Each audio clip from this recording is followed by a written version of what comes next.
Assalamualaikum warahmatullahi wabarakatuh. Halo semuanya, perkenalkan nama saya Muhammad Iman Kurnia. Saya merupakan mahasiswa dari jurusan Sistem Komputer dari Universitas Sriwijaya. Oke, sebelum lanjut, saya mau nanya dulu nih. Pernah gak sih kalian tuh pas lagi main game gitu kan, tiba-tiba lag parah gitu?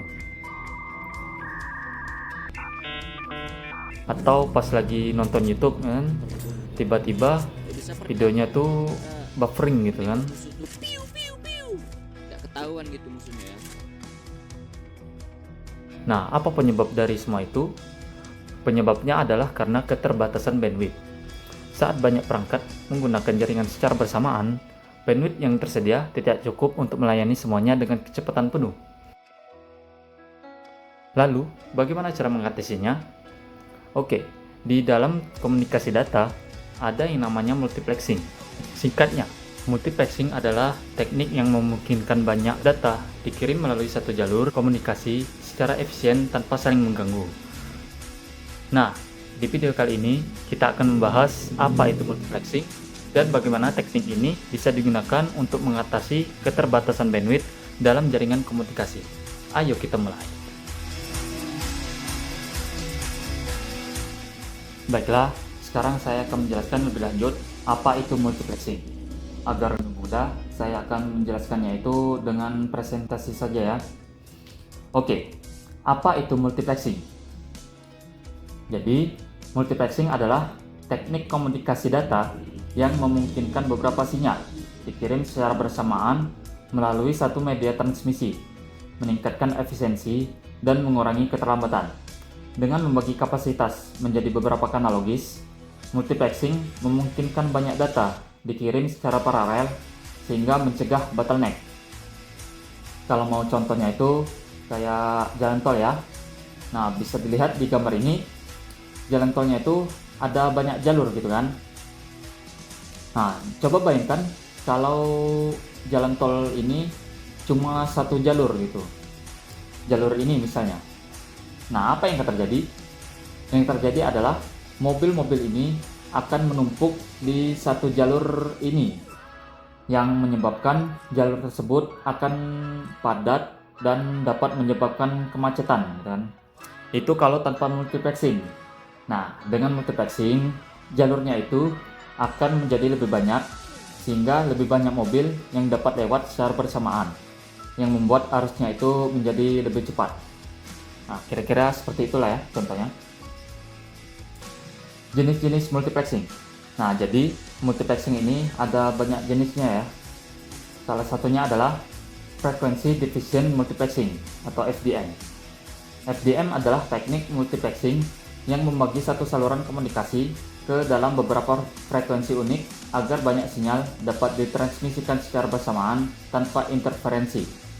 Teknologi ini digunakan dalam radio FM, televisi kabel, dan komunikasi serat optik untuk memastikan efisiensi dan kelancaran transmisi. Sebagai contoh, ada tiga telepon yang berbeda yang sedang mengirim sinyal berupa suara ke multiplexer atau MUX ini. Kemudian, MUX akan menggabungkan sinyal-sinyal tersebut dan mengalokasikannya ke frekuensi yang berbeda dalam satu saluran transmisi.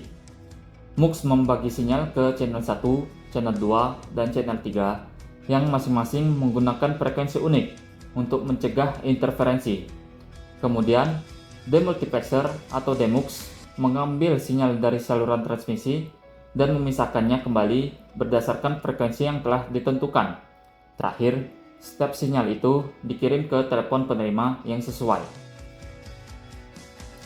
Kemudian ada Time Division Multiplexing atau TDM. TDM adalah teknik multiplexing yang membagi satu saluran komunikasi ke dalam beberapa slot waktu, memungkinkan berbagai sumber data berbagi jalur transmisi secara bergantian. Setiap sumber diberikan jatah waktu tetap untuk mengirimkan datanya dalam urutan yang sudah ditentukan, tanpa saling mengganggu. Teknologi ini digunakan dalam jaringan telepon digital dan sistem komunikasi lainnya untuk meningkatkan efisiensi transmisi tanpa perlu menambah jumlah saluran fisik. Contoh, MUX menggabungkan data dari berbagai sumber dengan metode round robin, di mana setiap sumber mendapatkan giliran mengirimkan datanya dalam urutan tetap. yang sudah ditentukan. Data dari masing-masing sumber dimasukkan ke dalam time slot berukuran 8 bit, yang kemudian dikirim melalui satu saluran komunikasi secara berurutan. Lalu, the MUX akan memisahkan data kembali sesuai dengan urutan slot waktu masing-masing sumber, sehingga informasi dapat dikembalikan ke perangkat yang tepat. Yang ketiga ada Code Division Multiplexing atau CDM. CDM memungkinkan beberapa pengguna berbagi saluran komunikasi secara bersamaan dengan menggunakan kode unik. Setiap pengguna dapat mentransmisikan data pada waktu dan frekuensi yang sama tanpa gangguan, karena sinyal mereka dibedakan oleh kode khusus. Teknologi ini digunakan dalam jaringan seluler seperti 3G dan CDMA, memungkinkan komunikasi yang lebih efisien dalam spektrum terbatas. Nah, gambar ini menunjukkan beberapa stasiun berbagi saluran komunikasi secara bersamaan menggunakan kode unik. Jadi, setiap stasiun ini ada kode uniknya masing-masing ya. Nah, tidak seperti TDM atau FDM, transmisi data dengan konsep ini terjadi secara terus-menerus tanpa pembagian waktu, dan juga setiap pengguna dapat menggunakan seluruh spektrum frekuensi.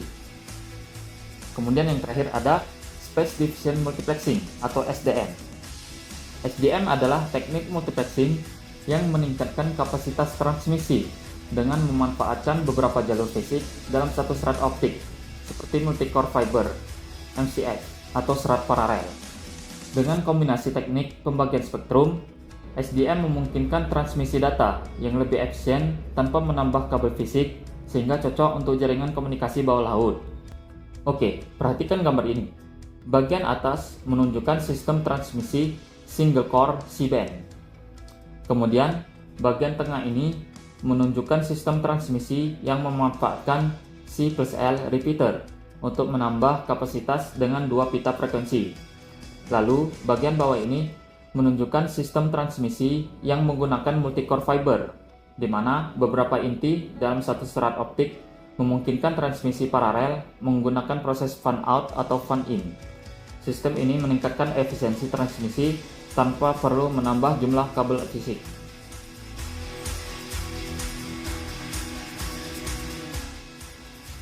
Oke, contoh studi kasus dari perusahaan A yang tidak menggunakan multiplexing versus perusahaan B yang menggunakan multiplexing.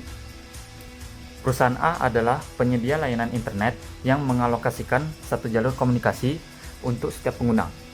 Setiap kali karyawan mengirim email, mengakses cloud, atau melakukan video call, mereka harus menunggu hingga jalur tersebut tersedia. Akibatnya, saat banyak karyawan menggunakan jaringan secara bersamaan, terjadi antrian data yang menyebabkan koneksi lambat, buffering pada video call, dan keterlambatan dalam akses cloud. Hal ini menghambat produktivitas dan meningkatkan keluhan pelanggan. Di sisi lain, perusahaan B menerapkan teknik multiplexing di mana satu jalur komunikasi dapat digunakan secara bersamaan oleh banyak pengguna dengan membagi kapasitas jalur menjadi beberapa kanal. Dengan teknik seperti time division multiplexing atau frequency division multiplexing, data dari berbagai pengguna dapat dikirim secara efisien tanpa saling mengganggu. Hasilnya, karyawan dapat mengakses internet dengan cepat, melakukan video call tanpa gangguan, serta berbagi file secara real time tanpa penundaan. Ini meningkatkan produktivitas dan pengalaman pengguna secara keseluruhan.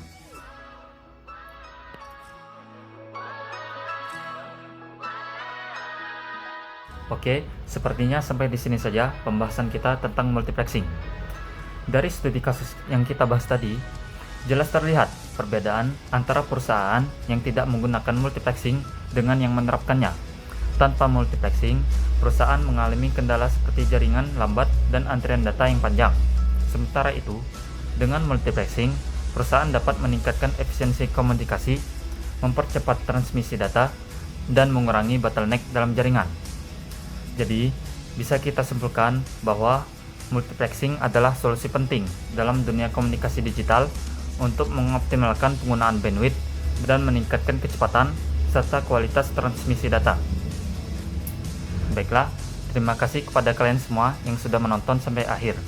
Semoga informasi ini dapat bermanfaat bagi kalian semua. Saya akhiri, wabillahi taufiq wal hidayah. Wassalamualaikum warahmatullahi wabarakatuh.